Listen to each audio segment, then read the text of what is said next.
Hey guys, Trevor here with eCommerce Paradise. Welcome to the Buying a High-Ticket Dropshipping Store module in the High-Ticket Dropshipping Masterclass. In this module, I'm going to explain to you exactly how to go about the process of vetting a store, finding a store to buy, vetting a store, and figuring out if it's a good investment or not, how to actually go through the buying process as far as the due diligence is required and stuff like that, and how to go about determining how to come up with a valuation for that store, going through the negotiation process to negotiate a price with the seller of the store, and then how to appropriately transfer all the assets of the store, and then how to onboard the store to your team so that you can go about scaling that store and these scaling goals and checklists that you should have for every store that you buy, so that you can determine if it's a profitable store, and then how to go about flipping that store once you've got it to a certain level, if that's what you want to do, or holding it for cash flow, which is up to you. All right, guys, so I'm really excited to get you into this module. With that said, let's get into the first lesson. Hey guys, welcome to the lesson on where to find high-ticket dropshipping stores to buy.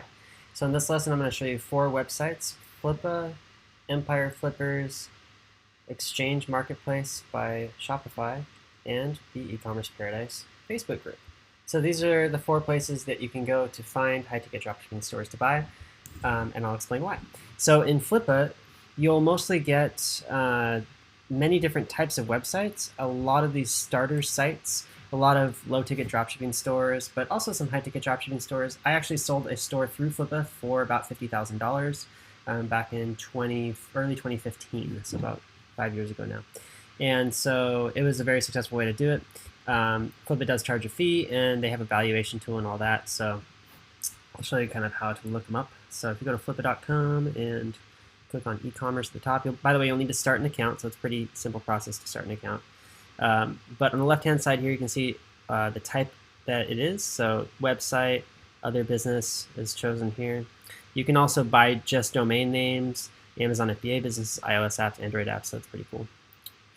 The monthly profit can definitely be a telltale sign of how much it's going to cost. So depending on your budget, you might want to put the monthly profit somewhere around maybe $2,000 or something like that, or $1,000. If you're looking to buy a site that's like somewhere between $500 to $1,000, that you're going to scale up to like $2,000, $3,000, or $5,000 and then flip it, or just keep it for cash flow income, then definitely do that there. And that's a good way to do it. Monetization, dropship. Okay, e-commerce basically means they're making their own product, selling it through their own store. Dropship means they're selling it from a supplier. Price range, you can put the max if you want. I don't really do that. I'm kind of open-minded here. Auctions or classifieds, both are great to look at. You can also look at sold listings as well, kind of like you can on eBay, which is kind of cool. Get an idea of how much stores have sold for, and that'll give you like an idea of what you can get for your site. Doesn't really matter there. Include only reserved met, buy it now. Brokered listings are always going to be better than open listings. So if you really are a serious buyer and you have some cash to put down, you want to buy something that's actually making like $3,000 a month, I would definitely look at brokered listings that are confidential. And the only thing they need is an NDA to be signed, so it's a really simple process. NDA stands for non-disclosure agreement, so you just sign it and you look at it. And all that means is that you're not going to go and tell the world about that website. Okay, and yeah, they verify revenue and traffic through their things, and you can even look at premium listings. But let's just go ahead and look at all of them and see what they got right now. There's any at this moment. All right, so phone boosts is not a high-ticket product. It's going to be just phone accessories.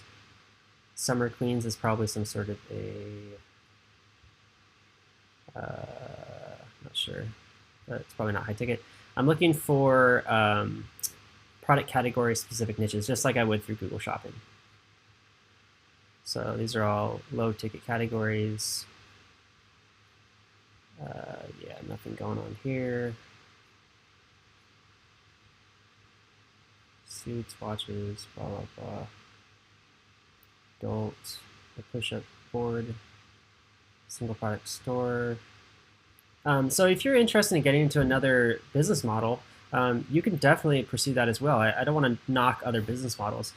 These businesses do work. You just have to understand the business model. It's a different type of business model. So the similar things apply, but it's a different way of marketing. So just understand that if you're interested in getting started with the store, making $500 a month net profit from a single product, that might be a low cost product, selling a bunch of them, yeah, go for it. But we're just going to look for high ticket dropshipping stores that are available. VR racks. All right. Not quite sure, but if you see a store and you're wondering what it is, you can always just open the domain and see what it is. So VR racks kind of sounds like a virtual reality racks. I'm assuming something to do with virtual reality, but I'm not exactly sure. Yep, virtual reality it is, and I wonder what the racks has to do with it. All right, so it looks like, yeah, it looks like they're just selling like VR stuff. Okay, so VR is pretty low ticket, as you can see, 20 bucks, 20, 50 bucks. Probably just a dropshipping store selling VR stuff. Might even just be dropshipping from Amazon, it looks like. So I wouldn't be interested. Gadget Premier, Compact Deal, Blue Nana, Shopify Online, Pets One Shop, Kine's Fit, 6 Days Trip, Vapes, Sneakers, Bracelets, no idea. Pink Rose, don't know. Bats. Custom Wood Baseball Bat Company. Okay, this is interesting. Let's see. It's probably low ticket, but it kind of caught my eye because baseball bats are a little bit unique. They're not like a super trendy product. Kind of want to avoid those stores that are trend like specific ones, like drones and vapes and adult stores. They're just a little bit more difficult to manage. Where are great hitters made? Embrace the grind. Oh, it's an interesting one. Haven't seen a custom baseball bat store.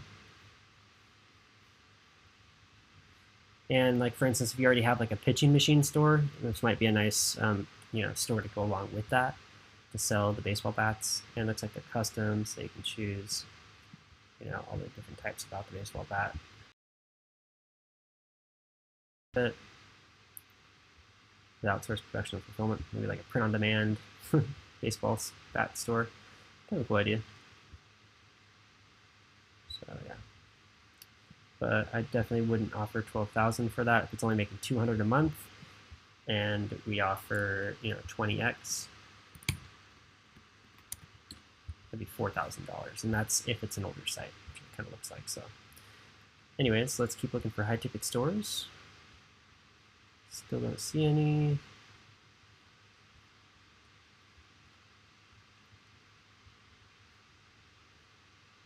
All right, so I didn't see any high ticket stores this time around. Sometimes you see them, sometimes you don't.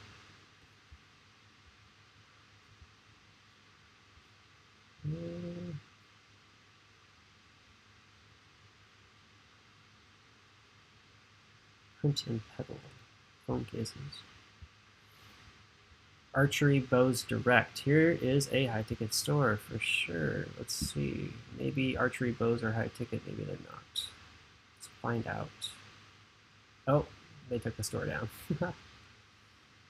Negative 68 per month. They're trying to sell for $3,000.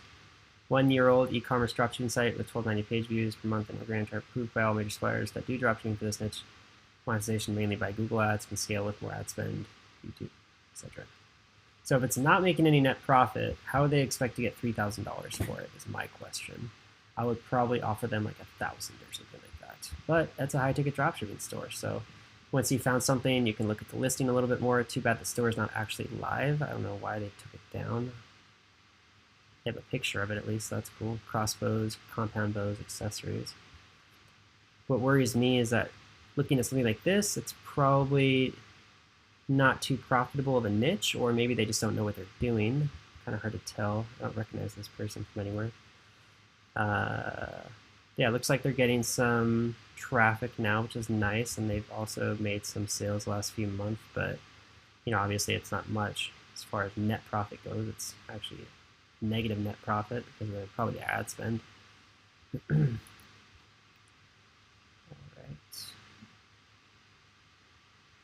Kind of interesting on the right hand side, you might see some other ideas. I don't see any here now. Anyways, I might consider making an offer on this. Tell him that, hey man, like look, you might have had your store going on for, what is this, almost a year now. but the issue is that you're not making any profit. In fact, you're losing money, looks like. So I could offer you $1,000 to buy this site, just as if like you would have built it and I just take it over. If you want to take that offer, then like, we can move forward. And I would probably negotiate with him and talk to him like, if he wants to see at 3,000, then I'd talk, 1,500. Okay, well that's the last offer, and then he'll probably just take. He just wants to get rid of it. For $1,500, I can get a pre-built site for me, which is kind of cool. So it doesn't cost me any money to make that site. Plus the supplier relationships, which often takes time and energy to get those, and some of the marketing platforms are already built out, which is cool. So yeah, it might be worth it at that price, obviously, because after maybe 5 or 10 sales or more, we might make our money back, and then we skipped ahead of all the steps it would take to actually build a site out and take it on. So I'll go ahead and make an offer here. Just say $1,000. Maybe I'll even lowball him at 500 and just kind of see what happens, because there's, you just never know. Like, just drop the price like crazy to half what you even expect to offer him, and then get into the actual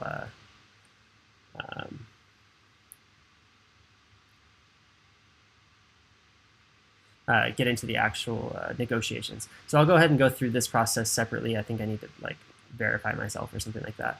But that's an example of finding a high-ticket dropshipping store for sale on Flippa. I'm glad I was able to find an example. That's kind of cool. It doesn't always work out that way. Oftentimes the stores you'll find on here, especially the ones that are open like that, are in that same sort of non-profitable category. So beware. All right. The next place I want to show you guys is actually Empire Flippers, and here they have pre-vetted businesses. So this is really cool. And all you need is a credit card to look at them, which is the awesome thing. They'll actually give you free access to look at the store, look at their analytics and all that stuff, just with a deposit that's fully refundable. So you don't have to be afraid of anything. They're not going to take your money.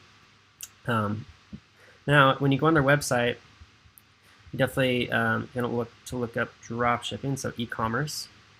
And if they don't have any listings right now, then they don't have any listings right now. It kind of is what it is. Unfortunately, it looks like they don't have any e-commerce stores for sale at the moment, which is interesting. Usually they have plenty, so maybe they're just steering away from them or something. If you're interested in getting into something else like Amazon FBA, usually they have lots of FBA stores available. Looks like they have tons of them right now.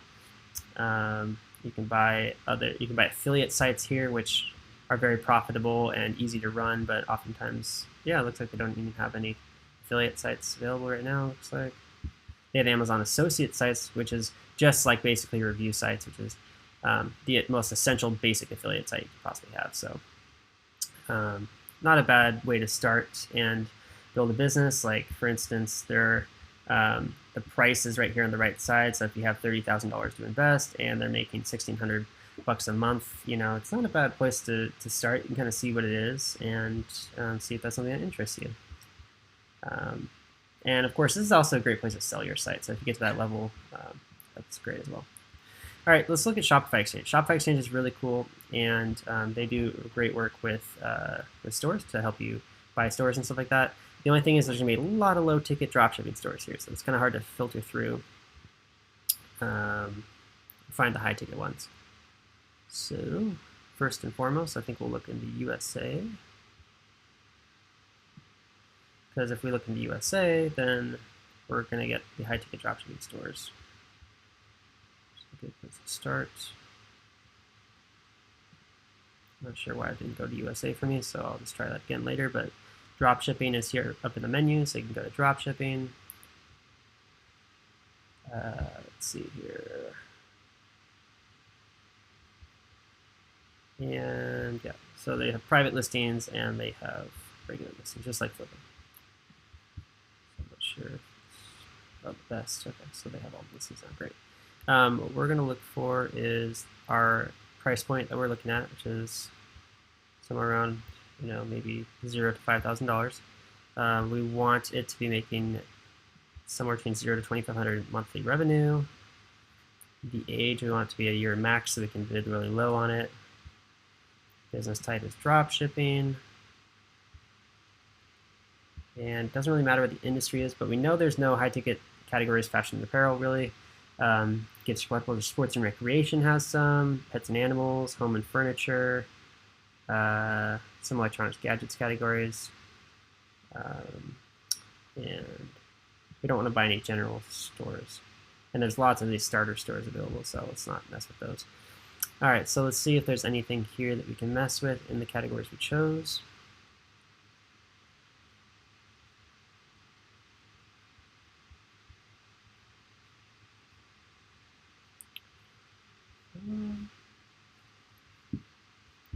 Didn't see anything that first round. We're looking for high-ticket dropshipping category, niche names specifically, of course.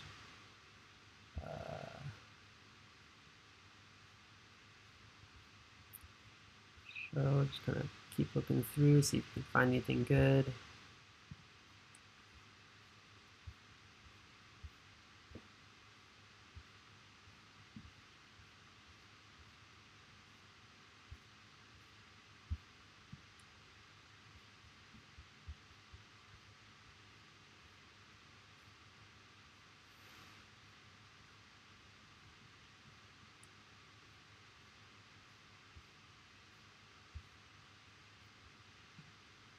Most of this stuff is just low ticket.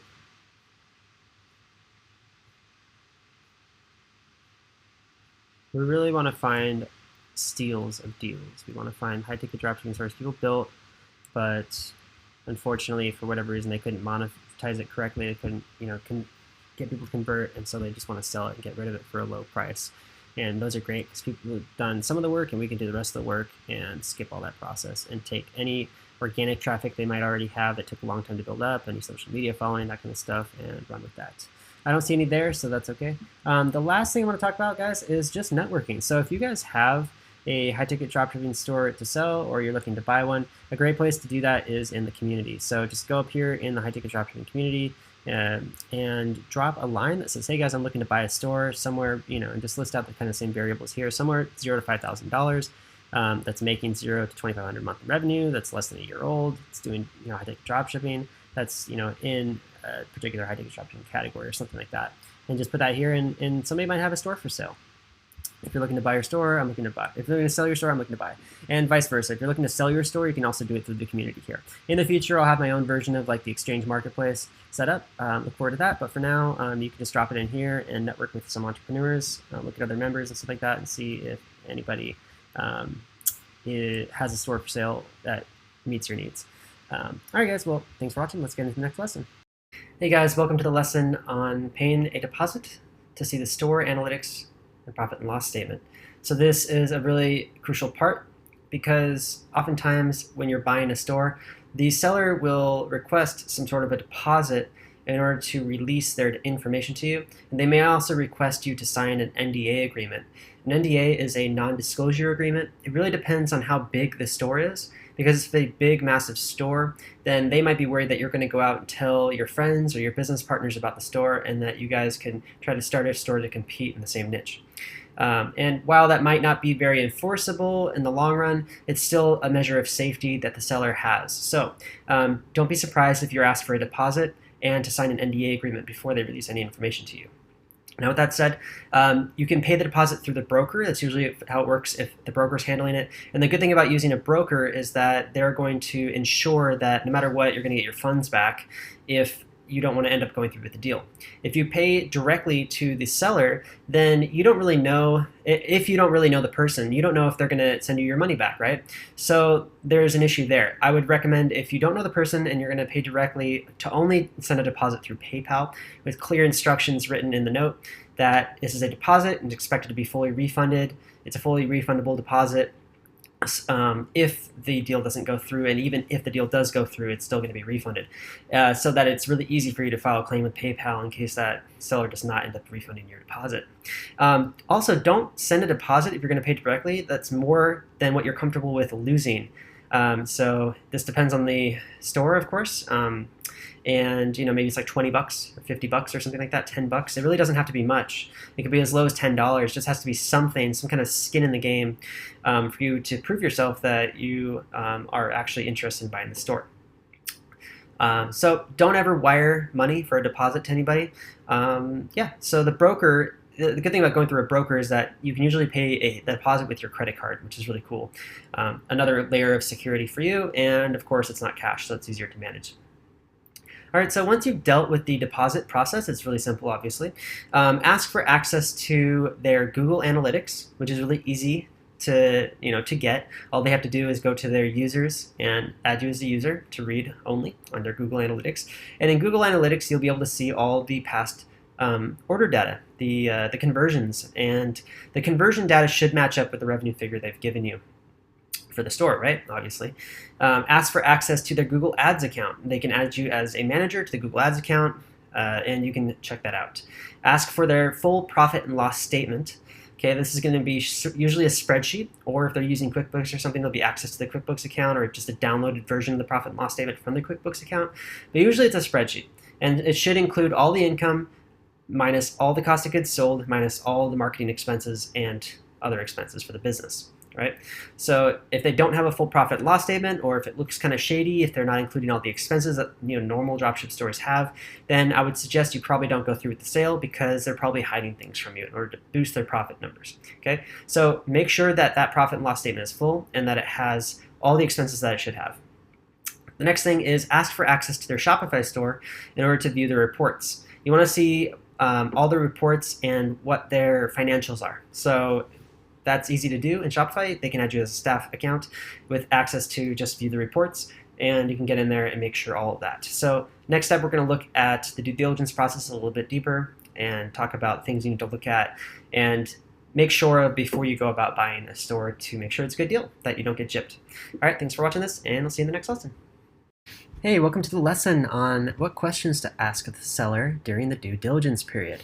So due diligence is just all about doing deeper research into the store that you are thinking about buying to make sure you're getting a good deal, to make sure you're not getting gypped, make sure everything that I said adds up and that their profit and loss statement is true.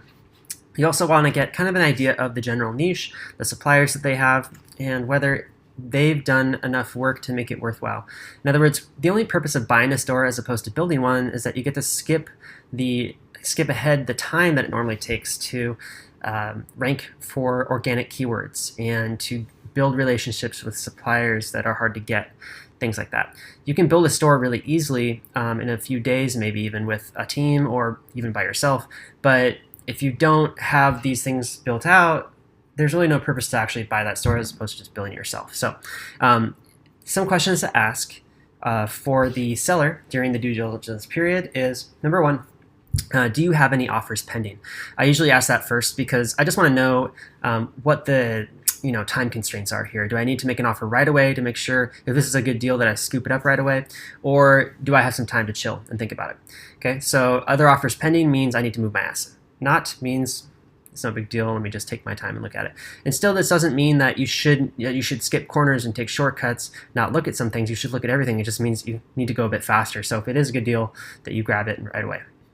All right, next, you can always ask them if it's an expensive store to buy out, if they're willing to do monthly payment plans.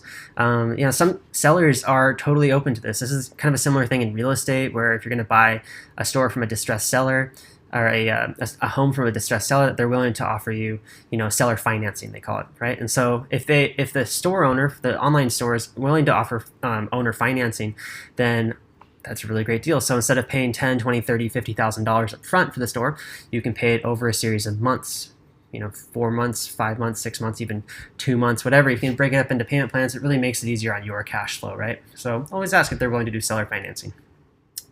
Next thing is average margins. Profit margins are a big deal. And what suppliers do they have that have the best margins versus what suppliers have the worst margins? And what are those average margins? Are they 30%? Are they 50%? Are they 10%? You want to get an idea, because obviously if this niche has a bunch of suppliers with 10% margins, it's not going to be very profitable.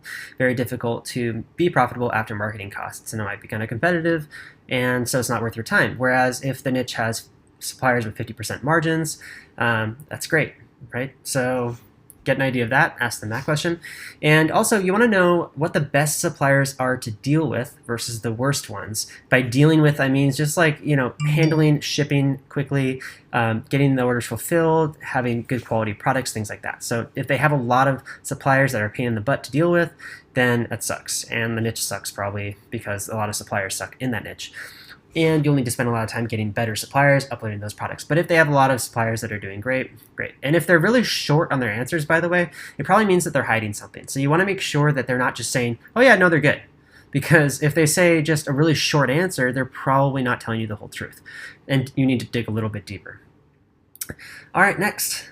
Did you get accounts with the actual manufacturers of the brands, or are they through distributors? So this is different niche by niche, and sometimes you can't even get accounts with the actual manufacturers. You have to go through distributors, but you can always pry at the actual manufacturers themselves as if you were a distributor, just because if that manufacturer is capable of doing dropshipping, then you can get a dropshipping account with them, and they can ship directly to your customer. Some manufacturers are willing to do it with a different price point than, if somebody was to order stock, and that's perfectly fine too, but they still need to have MAP pricing in place. And that's the next question. Do the suppliers have MAP pricing? So it's a really big deal, and you need to ask those questions, because if the suppliers do not have MAP pricing and the suppliers are all distributors, you're going to have lower margins and you're not going to be able to sell at the same price as your competitors, meaning they'll have higher margins and sell at a lower price than you, which sucks, and it's going to be hard to compete. All right, and the next question is the niche competitive? How many competitors are you dealing with on a day-to-day basis in the PLAs? And this is stuff you can figure out yourself through Google Shopping. Just type in their product names into Google Shopping and find how many competitors they have, the same way we do when we start a website. But you just want to get an idea if they know what they're doing, if they've done the research and they see it. And it's like, okay, well, which stores are the most competitive to yours? And take a look at them and see if they're really well built out or not, if they're really crappy. And, take a look at the site and kind of get an idea of whether you're going to be able to improve the site. Does the site have a lot of SEO and backlinks and stuff like that? Great. Can you improve on that? That would be awesome if you could. If it doesn't have a whole lot yet, then obviously there's a lot of room to grow, so you should definitely focus on that in that direction. Next question is freight and fulfillment done by the suppliers or by you? So that's a big deal, because some suppliers will handle the freight for you, makes it a lot easier to deal with, but some suppliers don't, and they require you to have a freight account with UPS or something like that, and you'll have to send them bill of ladings every single time you get an order, and it's a pain in the butt, because then you're responsible, you have to deal with it. So it's very common in niches to have to deal with that. So we have full training in the Masterclass on the fulfillment module, but you need to be aware of that before you enter the niche. So ask that question. And that's about it. There's a lot more questions you can ask, and due diligence is just basically going through the profit and loss statement, checking the numbers and figures, and in the P&L statement you should see a margin per product, so you can actually gauge that on your own, so you can see it in the P&L statement. But you just want to get an idea of all the products that haven't sold yet, what the margins are as well. And you can look at Shopify reports, Google Analytics data, Google Ads data, add it all up, make sure it's all the same or very close, and that there aren't any weird issues with this stuff, that everything's set up properly the way that we do it in the Masterclass. Because if it's not, then, well, one thing that's good about that is that it has room to improve. The other thing is that maybe there's something weird with the website, maybe it's messed up, so you need to dig deeper and just make sure.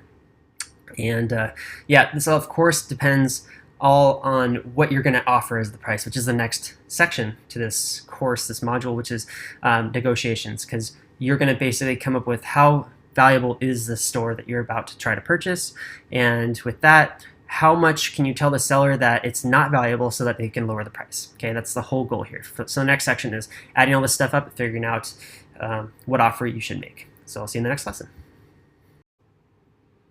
Hey guys, welcome to the lesson on determining what the valuation of the business is going to be and what the offer you're going to make is, and talking a little bit about negotiations as well. So really depending on who you're dealing with, they may or may not have sold a store before, so they may or may not be aware of what generally people offer on stores depending on the length of the history.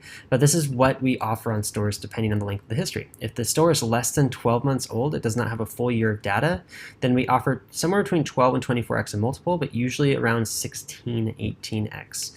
So this is kind of the sweet spot for us because we take on less risk, and the store hopefully is around 9 to 10 months old, so it's not quite at that 12-month mark, so it's later on, closer to 12 months, but it's not there yet. And it has a lot of work to do. It has some organic rankings and some content built out and a bunch of suppliers, but the store owner for one reason or another wants to move on to another project. So that is usually what we get really good deals on. So we try to spot these really good deals. We offer 16x, which is a pretty good, decent price. But again, we don't actually make that offer right away. This is usually where we end up at, because usually in the negotiation process, you want to start lower than what you want to actually wind up at. So if the store is more than 12 months old, then we usually go between 24 and 36x multiple. This depends on a bunch of factors that we'll get into right now, but usually around like 32x is what you're looking to buy a store for, and it really just depends on a lot of other things. If the store is longer than 12 months but some things are kind of messed up on it, or maybe some of the suppliers aren't really that great and the best-selling suppliers suck or something like that, you can offer a lower multiple but usually wind up buying a little bit around there. So let's look at this case study. We just bought a store, and here are the numbers on it. You really want to do the numbers because the math is what's going to make the difference here, okay? It's going to tell a story. So the store had 9 months of history. That's the first thing you should look at is how long is the history. And the next thing is the total sales were $23,899 over those 9 months, which puts the average monthly sales at $26.55. That's before expenses. That's after cost of goods sold, but before expenses, okay? So we're looking at expenses. We're looking at AdWords of $11,706, Bing ads, Facebook ads, Shopify hosting and apps, eVoice, ClearSale, and the virtual assistant. Total expenses were $18,360 out of the $23,899, which means the average monthly expenses were around $2,040. And the total net profit was $5,539 over 9 months. So it's not much, right? The average net profit per month was around $615. So looking at that, I wanted to determine what I should offer the person. I looked at all the different factors, like what the website had on it, how many suppliers there were, how many different products there were that were selling, and how much traffic it was getting, how many blog posts there were, all that stuff. And I determined that I would offer somewhere around 12x to start off with, because I knew I wanted to get somewhere closer to 14 to 16x when I actually bought it. And so I offered him somewhere around $7,000 when I first made the offer, and I told him why. And it was just because of the length of the history and the fact that it wasn't as well built out as a store would be if I paid a lot of money for it. And so he came back and he said, yeah, I get that. His original asking price was actually $20,000, so I offered him $7,000, which is a big lowball offer. But I know the guy, I trust him, and he understands where I'm coming from. It's just a numbers thing. So just talked him through it, and he ended up saying, well, there's this and there's that, and he actually was willing to offer his VA that he had trained to manage the store along with it. So we would get the VA, which handles most of the customer service. He understands the supplier's needs already. He understands a lot of the things with the customers and the niche and stuff like that. So it really is a nice starting point to have a store with the VA already coming with it. So I decided instead of 12x, I would offer him 16x. And we settled around there. I offered him $98.47. He said, why don't we just do $10,000? I said, great, can we do it over 2 months? And he said yes. So he did seller financing for me for 2 months for $10,000, which is great. So I just want to be really clear here, guys, that these kind of things are possible, that you should start a little bit lower than what you're expecting to hopefully get for it, to pay for it. And be willing to work. If they have an extra, like a VA that's going to come with it, then you can pay them a little bit more and it makes sense. But always ask for that seller financing and just tell them like it really helps with cash flow. Even if this is 2 months or 3 months of seller financing, it can help a lot. So there's that. And then just last but not least, I want to really drive this home. The valuation of the website equals the multiple times the average monthly net profit. So the average monthly net profit here was $615. The multiple was 16. So the price I would pay is $98.47. And we just settled at $10,000 because he just said, why don't we just do $10,000? And I asked him, well, if you want a couple hundred bucks more, then I would like to request seller financing over 2 months. And he said, that's fine. So that's the deal that we worked out, and now we have the website and it's making sales every single day. We onboarded an ad agency and it's doing great. And if you guys don't know who the ad agency, it's John over at TC Squared, and I'll give you the link in the description below, but you can check it out, TC Squared. So click that link in the description below if you want to get on board with a really great ad agency that does Google Ads super good just like we do and can manage them on a daily basis. And I'll show you what the website looks like when you go to it. It's just basically a discovery call, and it's done by John Warren, and it's over Zoom. He'll basically just ask you over 30 minutes what you're looking to do and to accomplish, and so it's well worth it. So that's great. So that's what we did, and I highly recommend using them. Again, the link is in the description below. Okay, guys, thanks for watching this lesson. See you in the next lesson. Hey, welcome to the lesson on the asset transfer checklist. So this lesson is just about exactly what you need to do to transfer the store from the seller to yourself, to your team, or to yourself, right? To onboard the store. So it can be a little bewildering because there's a lot of stuff, but it's just like building a new store. Instead of setting up all the accounts, instead you're just going to transfer everything into your name and your billing. So it's really simple. You just need a spreadsheet with access to all the accounts. So just like the master spreadsheet in the course, if the seller doesn't have something like that, just tell them to put all the account details into a spreadsheet. The name of the account, the URL of the login, email or username, and the password for each account. And once you have that, you can log into each account separately, one at a time, change the password, and change the billing information on the account. The next thing you need is all the dealer agreements, because you're going to have to sign new dealer agreements with all the suppliers. So the seller should make the introduction to you for the suppliers to actually get the agreements from them, or the seller might already have the agreements on hand. They can just send to you, but if not, you can get new agreements from the suppliers, and this can be done through email. It's totally normal. Suppliers are used to this kind of thing happening all the time. So all you do is you have to tell them that you sold the store, or basically have the buyer or have the seller tell them that they sold the store and ask for a new copy of the dealer agreement. It's really simple. You can do it with an email blast, like a blind copy, BCC, or even by calling the supplier. So it's really simple. Number 3, you need to transfer ownership of the Shopify store so the buyer can change the business and payout information. That can be done in the Shopify settings. It's a really simple process. And as soon as it's done, you should change the billing info in Shopify and the business info and the payout info. You'll also want to go through all the different settings and double check everything and change anything over that needs to be to your business, like privacy policy, terms and conditions, things like that, contact page, all that good stuff. Number 4, the contact info for the virtual assistant, if there is a virtual assistant that came with the store, so that the new owner can onboard them to their system. So whether it did or not, you're going to need that, and just follow the steps in our outsourcing course on how to use Facebook Workplace and Gmail and the spreadsheets to run your system for your VAs. And note, if an order comes through before the dealer agreement is filled out, we will just fill out the dealer agreement and send it in with the PO. That's usually what we do when we buy a store. So you can do the same, really simple. And then, you'll want to make sure that if you happen to have to issue a refund after you change the payment info on an old order. So in other words, the seller made the money on the order, but they didn't actually fulfill it. It was a back order. And then the refund came through after you changed the payment info. That money is going to come out of your checking account, not the seller's checking account. So if that happens, you can ask and if you paid up front for the store, if you paid all the cash up front, you can ask the seller to reimburse you.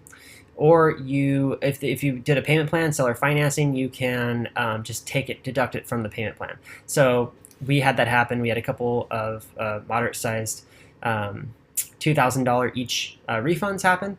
And so we just deducted that from the seller financing plan. So we're only going to pay out $1,000 a second month instead of $5,000. So pretty simple. And once everything's transferred over, you want to make sure that you have access to all the Google accounts like Google Analytics, Search Console, and Google Ads. And you want to take over the Google Ads account and start optimizing it from there. And in the next lesson, I'm going to talk about what our plan is to grow the store that we took over, and how you can kind of use the same ideas for growing your store. Again, we purchased this store because we thought it was a good opportunity to grow it. It's a niche that we believe that we can grow into. The store itself can definitely be improved, and a lot of content marketing can be done to drive traffic from other channels for SEO as well. And yes, we got a great price on it. So all this is true, but the work needs to be done, and that's going to be in the next lesson. So I'll see you guys there. Welcome to the lesson on store scaling goals and checklist. In this lesson, I'm going to talk to you about what we're planning to do to scale the store that we purchased and what you can plan to do as well on the stores that you buy. So again, just to reiterate, the types of stores we like to buy are stores that are undervalued. In other words, we're paying less for them than what they're worth. It's usually some sort of a distressed seller that's selling these stores. Either they have another project going on, so that's why they just want to get rid of it and get some cash income or whatever it is. But we usually take stores that have potential for the future have a very low price because we can plug our team into it, get them to do the work for us, and scale them from there and have a great cash flowing asset for the long run, and maybe even an asset we can flip later on. So the first goal is to raise the average monthly net profit. We're going to do this by doing a bunch of things. Number one, getting more suppliers. So we have a virtual assistant who is out there calling and emailing suppliers to get accounts and signing up and adding their info to the spreadsheet for our team to onboard them. So that's one of the biggest things, is getting more suppliers, and specifically manufacturer suppliers. And for the brands that we don't have the actual manufacturers on board for, finding distributors that will offer a lower price on them for us. Number two, we're going to add more products. Obviously, you get suppliers, you got to add their products, and the suppliers we already have, also there's more products that they haven't completely uploaded. So we're going to add all the products from the catalog and then determine the winning products and send those over to our ads guy and ads team so that they can optimize the ads to send traffic to those listings for the most profitable products. Next, we're going to add add-ons and upsells to the product page. This might include done-for-you services, like white glove delivery. It might include add-ons like extended warranty policies, and it might include accessories. And we're going to add those to the product page, the cart page, in checkout, and after checkout. Next, we're going to be adding more emails to continue to get customers back for more in the future and referring their social network to buy from us as well. So that's going to all raise our average monthly net profit. Goal number two is to train the VA better to get more sales by hiring a sales trainer to conduct sales training with him.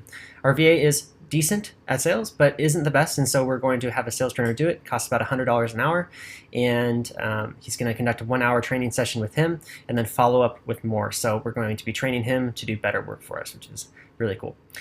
People are your best assets. Just remember that.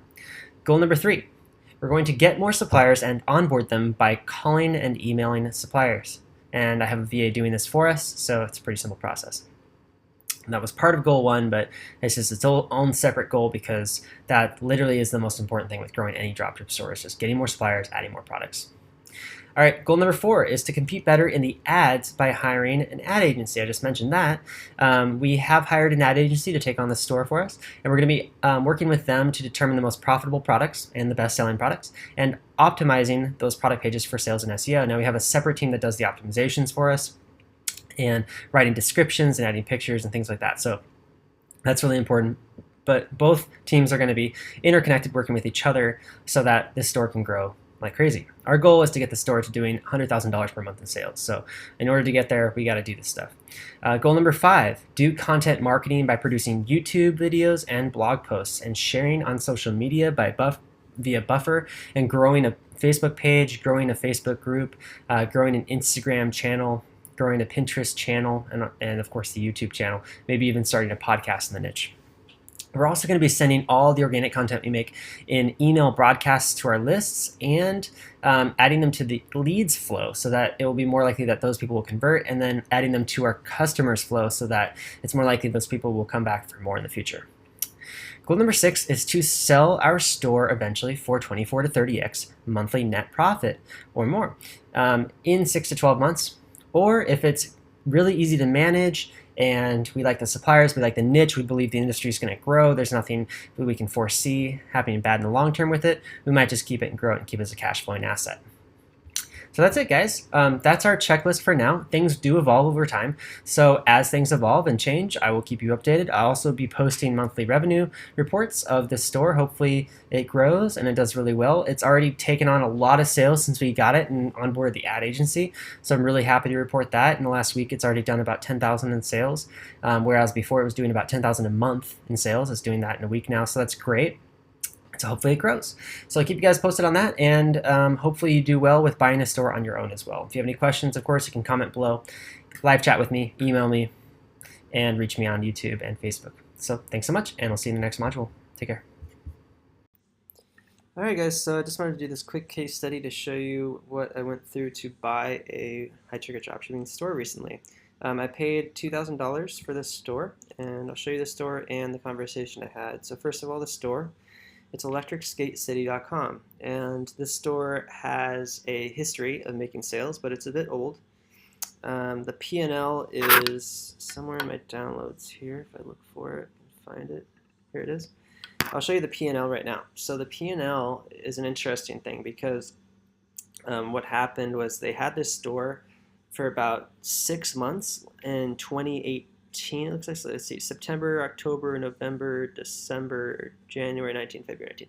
And right now it is August of 19. So it's been dormant for the last 6 months or so, or 4 months. And so since it's been dormant for 4 months, I couldn't offer a multiple in the store just because there wasn't enough recent data.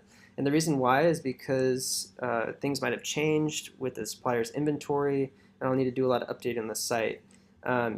And so it's kind of a guessing game as to whether, what is real or not. Now, so this is the first month, and as you can see, the gross profit column is here. So gross profit is $936 the first month, $1,700 the next month, $875 the next month, $3,500 that next month, which was December, which was the shopping season. So now I know, the shopping season obviously is going to be the most profitable. $293 the next month. So it obviously has a big dip, and then February was $8.50. So they kind of just gave up on the store after that for one reason or another. Maybe they had other projects they wanted to focus on. Who knows? But anyway, so that's the P&L. So that was a good sign. The website shows that there's only 4 brands on it, so that's not too many, which is fine. I do know that there are more brands I can get, though, which is good. So there may be like 8 or 10 brands total. These are some of the main ones. So they have 2 main categories: street electric skateboards and off-road electric skateboards. And their average price went between like $500 and $1,500. So it's pretty decent. The only thing about these is that obviously they're electronic and there's moving parts. So yes, there's going to be some issues with electronics and defects. There's probably getting some issues with shipping damage as well. So I'll have to be prepared for that. It's kind of similar to the e-bike niche. But the cool thing is there's not a whole lot of assembly required. These things arrive pre-assembled in the box and just kind of ready to go, plug and play. So at least there's that. You don't need to like hire somebody to come and like set up your e-board for you or whatever. So, and it's a pretty simple website. And it's pretty well laid out. The product descriptions as they are unique, which is cool. And it's pretty decent. It's pretty well optimized for conversions. I'm going to do a lot more work on the theme to redo it though, and make it convert even better. So I'm excited to take this store to the next level. And for me anyways, I'm a skateboarder, and I've always kind of wanted to be in the skateboard niche, which is nice, and dropshipping e-boards is really cool. And I'm excited to eventually actually buy these things myself and try them out and test them and do review videos and stuff like that. It'll be a lot of fun. So this is the site I bought, and then I'll show you the conversation I had with the guy. Actually got it from a guy named Alex Tenorio. And he actually is another high-ticket dropshipping guru kind of guy. He does this online. He reached out to me recently. I'd never talked to him in person before, which is kind of cool. And he just said, hey, I have a dropshipping store. I don't work on it anymore. So that's the kind of key. Like, this is the number one thing I always look for is I try to buy stores that people just sort of like left and haven't bought or haven't done any work on in a long time.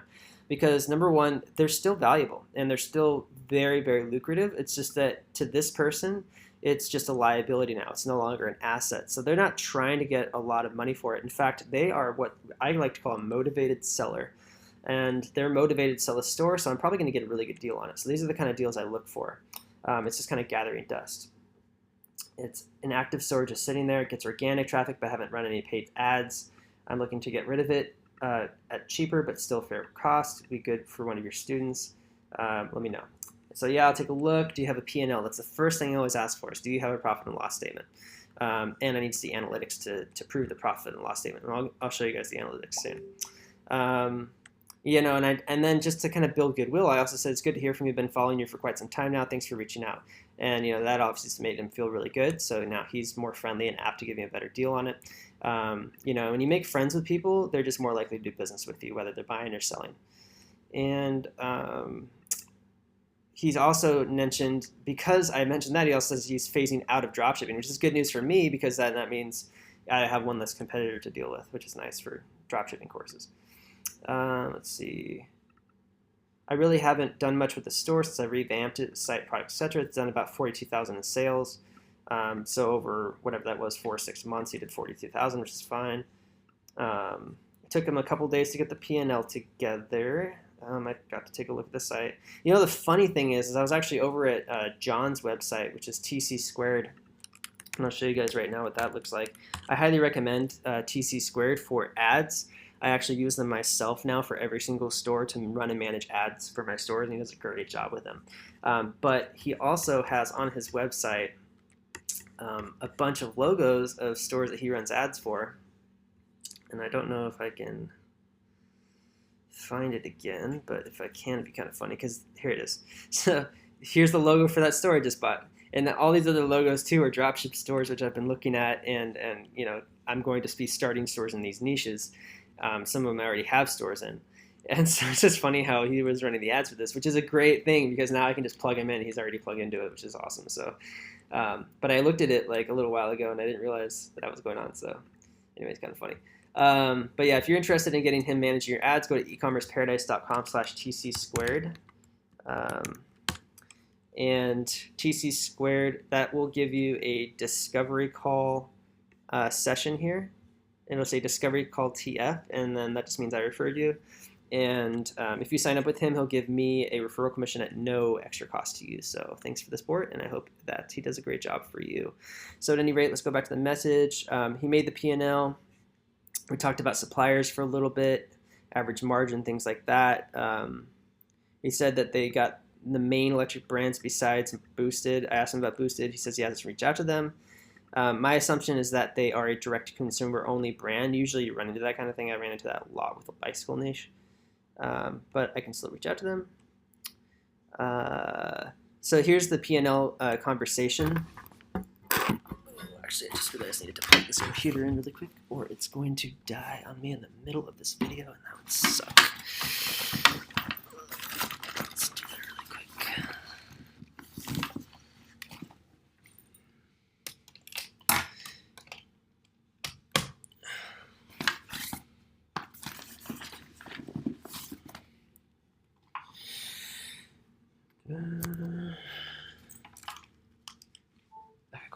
All right, so he sent me the P&L, and I looked at the P&L, and then he was talking here about it. The average was $359 per month for 4 months. And he's like, average multiple is around 24, but I'd be reluctant to put any multiple over 10 or 15 on this since it's actually been running PPC. And here was my response. And this is how I play it. I can only put a multiple on a store for the last 12 months average net profit, but since it's been sitting gathering dust for almost the whole past year, I can't give a multiple on it, which actually is a little over-exaggerated because December was the last month I did really well, and it's now August, so it's not the whole fast year, but 8 months, it's like 2/3 of a year. Anyways, give them a hard time. This is the negotiation process, right?